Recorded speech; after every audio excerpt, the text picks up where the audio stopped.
of 5 years to finance it. 5 years loan for a project that will start paying you in 30 years. Are you being clever? Are you being wise? And then you also don't have any space for taxation.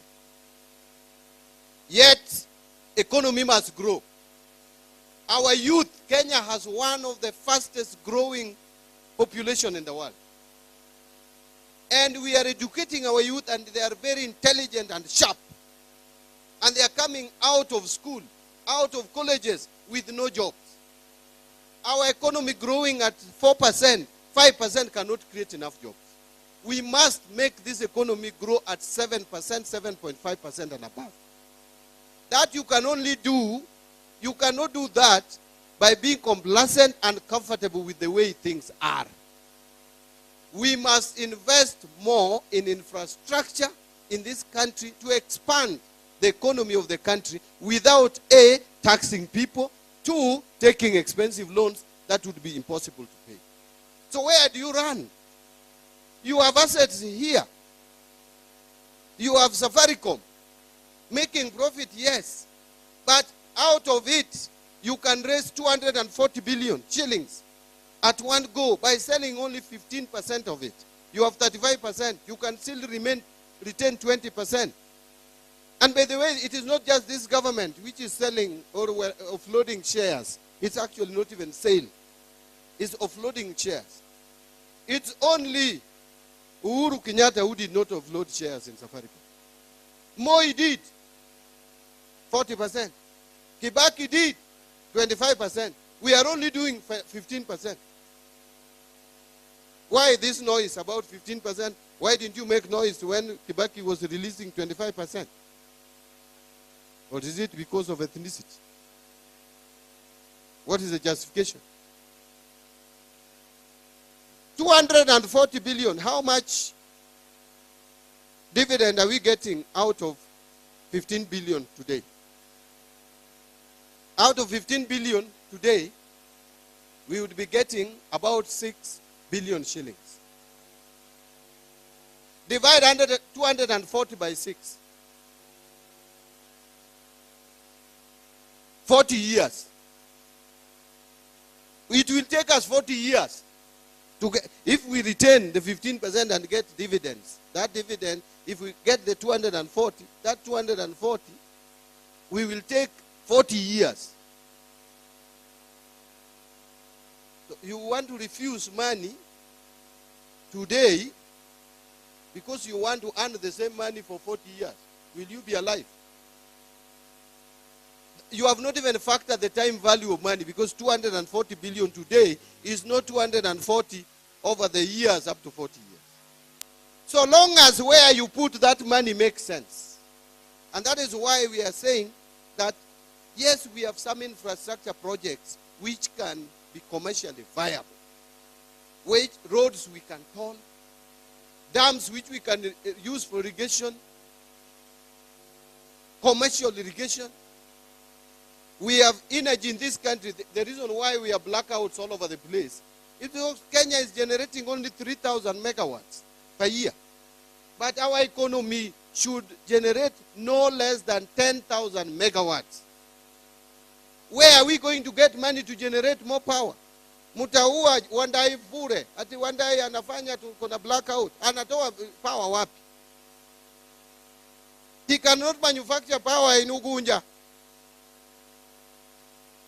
He needs to invest money to generate power and transmit it across everywhere in our villages and in our factories. Where does he get that money? He has to come to me. Where do I get the money? If I cannot offload these shares, what do I do? I will go to IMF, World Bank, to China to borrow loans expensively. Who will pay it? You and your grandchildren. If I cannot go for loan, I will come for your money. I will come for your salary. I will come for ile pesa unatengeneza ukiuza mboga. But if I can't come for it, allow me to offload some shares. And what we are saying, we are offloading these shares. We get 240 billion. and put it in an infrastructure fund, that infrastructure fund is going to crowd in private sector. So what am I saying? Let me just explain it in a minute. If, for example, a road has been costed. Now, let me not give the example of a road. Let me give the example of JKIA. We have the worst airport in the region today. And we are the biggest economy in this region. Number 6 in Africa. The only economies which are bigger than Kenya in Africa is South Africa, Nigeria, Algeria, Egypt, and Morocco. All in, apart from South Africa and Nigeria, North Africa. Kenya is the only economy standing in this region. We have bypassed Ethiopia. Yet we have, what if I was speaking in Kijalu, I would say Kundudok. As airport, leaking. You arrive in Jomo Kenyatta and it is leaking. It's a shame. And it is costing around 260 billion shillings. If, for example, we make 20%, we take from this fund, 20% of that cost, which will be about 50 billion, and invest, and we cost it, and we say this airport will pay itself, because people who are coming in pay money at the airport. Those who are bringing goods pay money. The air ticketing, everybody, the airlines, they pay money. They will pay back. We take 50 billion, we look for people with money, institutional investors. Bila kuenda kwa dani, tutaenda kwa institutional investors who have money, both external and internal. And we partner. What in Kiingereza tunasema blended capital. And do that airport in 1 or 2 years. And then we start crowding in investment in this country. People start seeing Kenya as a serious investment destination. Who does not want that? And naysayers will always tell you government watakula. Kwani ni sisi ndio tunaweza kula, wao hawezi kula? Why must we wait for them to be in leadership? And they have characters worse than some of us. Give us time, allow us space. We get these assets, optimize their value, and invest in our infrastructure. As I conclude, Kenya pipeline, we are again not selling, but we are releasing around 60-65% to you people and any other investor. We retain again 35 like we did with Safaricom. But that company will make more profits, and we are going to raise about 100 billion, which we can put in this fund and utilize to do major projects. We have listed across the country the roads that can be profitable across the country, including Migori and Homa Bay and everywhere else, and the rest of the country. We have listed energy projects. We have listed irrigation. Let me give you this example.